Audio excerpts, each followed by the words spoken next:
I'm Blessed con Truenito.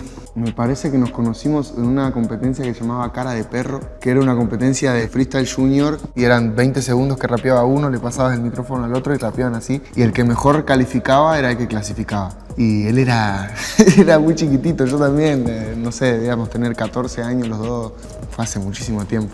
El tema es un one take, no es que lo grabé por separado, es una sola vez que me senté en el micrófono y tiré todo. Se siente un poco esa esencia del freestyle.